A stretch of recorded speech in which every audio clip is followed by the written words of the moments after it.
There's something comforting facing death like this, wouldn't you agree? It's all that matters. Nothing else seems to exist outside my pure instinct to survive.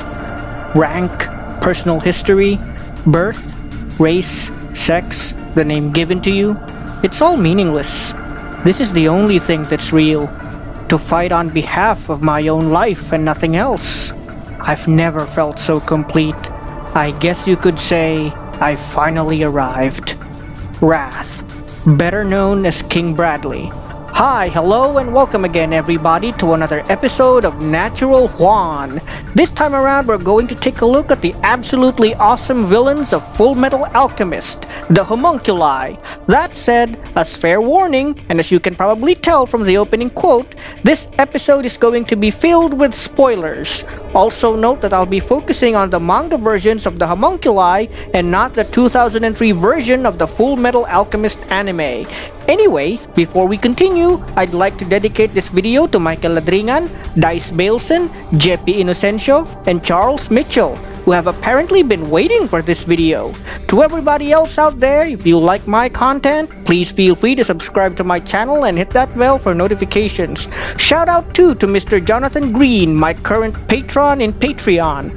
If you'd also like to support my channel, you can check out my Patreon information in the description below. And there's also a PayPal account there if you just want to make a quick and easy donation. Alright, with all that stuff out of the way, it's time to get started on some of the most epic villains in anime.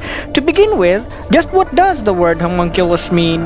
At least in the context of the Fullmetal Alchemist manga created by manga artist Hiromu Arakawa anyway. To answer that, we must discuss the first of their kind, the being that created all the other homunculi in his wake, the man or monster known as Father. The being called Father, the first homunculus, is actually a creation of the slave number 23 of the nation of Xerxes, better known as the Sage of the West, and Hohenheim, the father of Edward and Alphonse Elric, our heroes. Father began as a small creature inside a bottle, or, as Hohenheim referred to him, dwarf in the flask. He often told the young Hohenheim, or number 23 at the time, that all he ever wanted was to be free of his flask and travel about. Unknown to the young slave whom the homunculus taught to read and perform alchemy, what it really wanted was to become God. When Father used alchemy to create a body of his own, he sacrificed the lives of everyone in Xerxes. This means that more than 1 million people were slain in the process.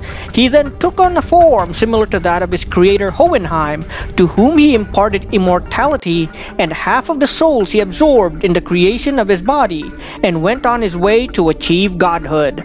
Father, the first homunculus, has quite an interesting relationship with Hohenheim, who created him, but we won't be discussing that here. That said, I'll probably make another video sometime later on about them and everything else Fullmetal Alchemist.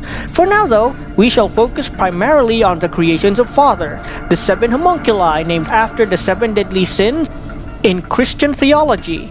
Contrary to what his name might mean, Father created the 7 homunculi alone, claiming to have cast them out of himself to purify his soul. That said, as noted by his creator Hohenheim, he seems to have become even more evil after losing them, not to mention the fact that while he might say he has rid himself of them, he retains a lot of his evil ways nonetheless. The first homunculus Father created is Pride, who often takes on the form of Selim Bradley, a young boy who is also the adoptive son of Führer King Bradley. More on the latter later, but let's focus on Pride for now. Pride, despite his appearance, is actually the oldest of the homunculi, the most evil due to his belief that he is superior to any and all humans, and possibly the most powerful, second only to Father because of his truly inhuman abilities. His child form is best considered a disguise to prevent anyone from suspecting that he might be one of the most horrific of Father's 7 children. He is, in reality, just a mass of razor-sharp shadow tentacles that are covered in eyes. The child people see throughout the series is merely his clothes, or rather, a sock puppet the mass of shadows uses to communicate with people. Worse, he is able to eavesdrop on people wherever there are shadows he can hide his tendrils in. Despite his great power though, he has 2 glaring weaknesses. One is that he can't materialize his shadows in complete darkness, as he needs light to generate them, and bright flashes of light can actually hurt him. His second greatest weakness is that he can't really travel beyond the country of Amestris, as his form is actually found there, much the same way his father was confined inside a flask long ago. The second homunculus we'll discuss is Sloth, who is possibly one of the more interesting of the homunculi, at least to me anyway. This is because he is also easily one of the most powerful and dangerous fighters in the series.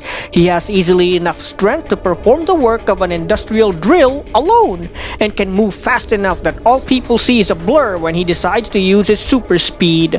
Unfortunately, he is also very lazy, in more ways than one. Of course, while he is instrumental in Father's plan to create a nationwide transmutation circle using just his bare hands, he doesn't really believe in or agree with his creator's plan at all.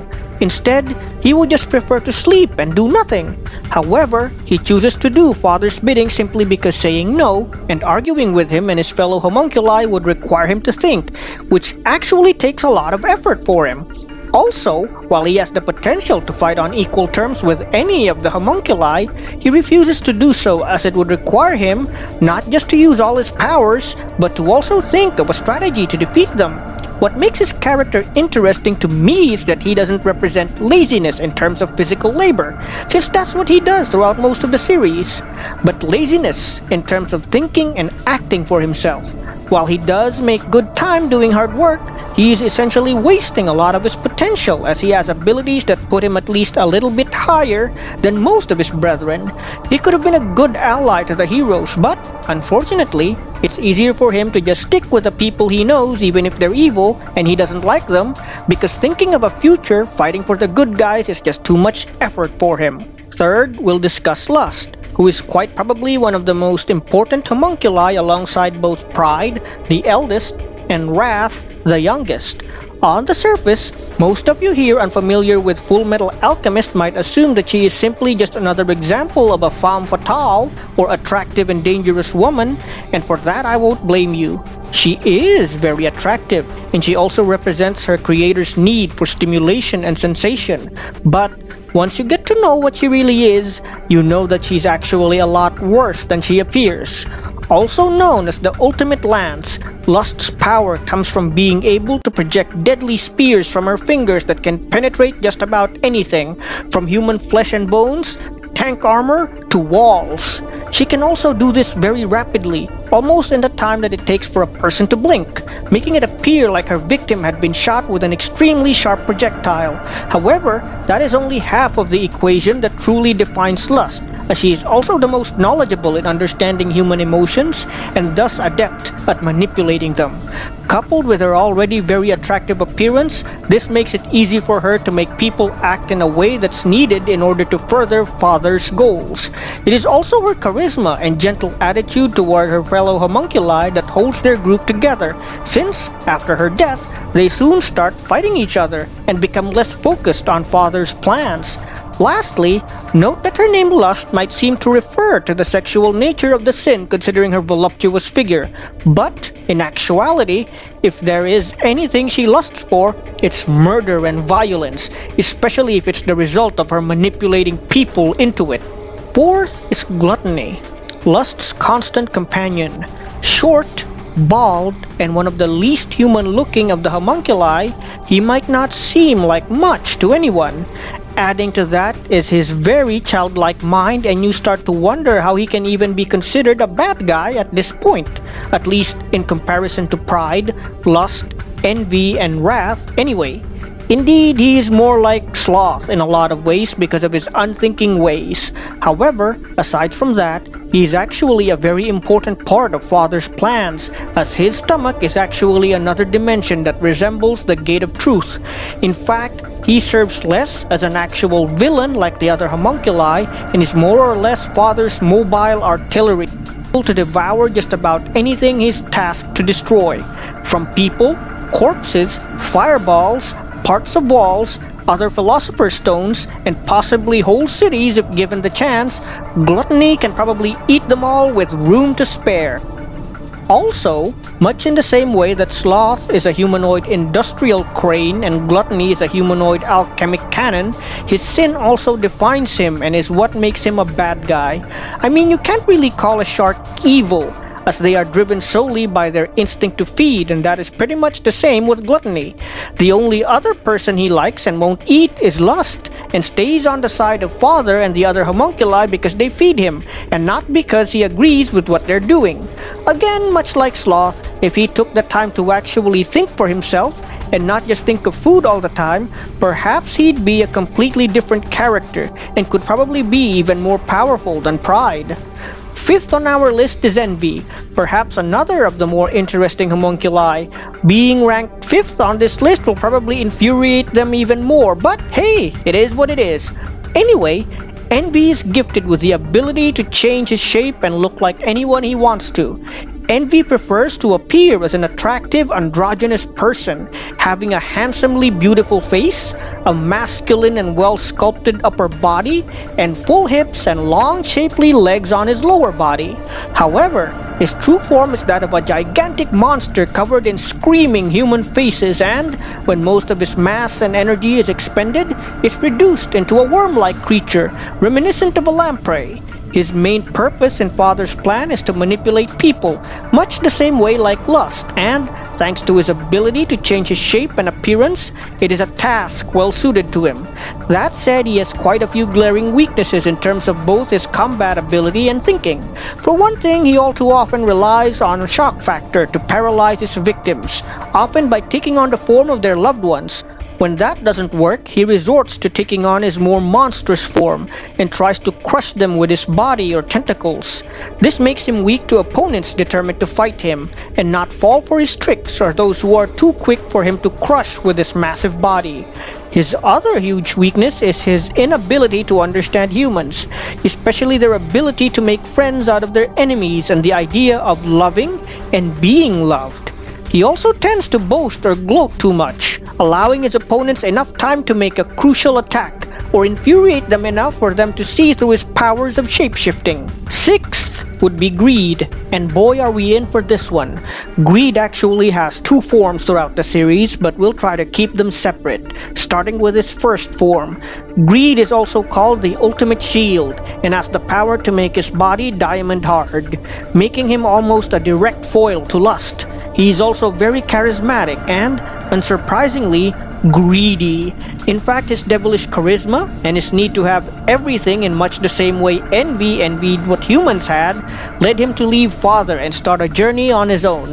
That said, unlike all the other homunculi, only Greed can be considered truly good, as even though he might be ambitious, he shows a lot of kindness to those who choose to follow him, and cares for them enough not to get them killed needlessly. This is in direct contrast to Father and the other homunculi who only treat human beings as pawns in their grand scheme. Sadly, Greed is recaptured and killed by Father and the other homunculi to be resurrected in the body of a human so that he might be better controlled. This body turns out to be the body of Ling Yao, which gives the inhuman homunculus an even better understanding of human nature. It doesn't take long for the new Greed to once again turn to the side of good and begin undermining Father's plans. In fact, it is his bond with the new human that finally makes him realize, at least in the end, that he had gained everything he had ever wanted. So while greed, or at least the need for money, might be considered evil, greed proves that using this desire for wealth and the good things in life might lead towards something good instead. 7th and last is Wrath, perhaps one of the largest spoilers in this video and also one of the most dangerous homunculi on this list. Wrath is Fuhrer King Bradley, the military dictator of Amestris and commander of its armed forces, which include our heroes. Unknown to most though is that he is just another pawn to his creator Father, and is actually a homunculus, though more human than the rest, as you'll soon see. While he certainly looks like the oldest of the homunculi, this is in appearance only, as the others are hundreds of years old, while he is just an aging man of 60, albeit a still very athletic and politically powerful one at that. Truth be told, he is a commander in name only, and, as he himself states, almost everything he has was only given to him, and that he has never really decided on anything for himself save for his chosen wife, whom he truly loves. He was raised from birth to be a soldier, and trained to the point of almost being superhuman. He can draw and ready a weapon in the time it takes for someone to blink, and, despite how old he might look, can still fight an army one platoon at a time. That said, he is still mostly human, and was turned into a homunculus after his body was implanted with a Philosopher's Stone, in much the same way Greed was brought back. Wrath serves as father's undercover agent in Amestris, and his ability to seemingly age physically is considered an asset despite being unable to regenerate like his fellow homunculi, as this prevents anyone from suspecting anything unnatural about him. With his great fighting prowess that could put even alchemists, who might be considered wizards or even superheroes in this setting, to shame, he is brought up to be the savior of Amestris despite being the exact opposite. In battle, even though he is past his prime and only needs to be killed once, he is still probably one of the most dangerous of the homunculi, proving to be too quick for even trained soldiers to keep up with. As befits his name, he is a merciless combatant, often wielding 2 swords at a time and carrying multiple spears. His powers as a homunculus mostly just involve him having faster than human reflexes, allowing him to mow down his enemies with his swords with ease, even if they do in fact have a tank. He also has his ultimate eye that allows him to see just about everything, but functions like a normal eye in that he can't see past obstructions, and he rarely even needs it anyway. All he really relies on is his swordsmanship and super speed, and that proves more than a handful for 5 of the series' greatest fighters. So that's it, everybody, for this episode of Natural Juan. If you enjoyed this particular episode, feel free to subscribe to my channel and hit that bell for notifications. If you also want to support my channel and what I do, you can check out my Patreon information in the description below, along with a PayPal account in case you'd like to make a quick and easy donation. See you all in the next video.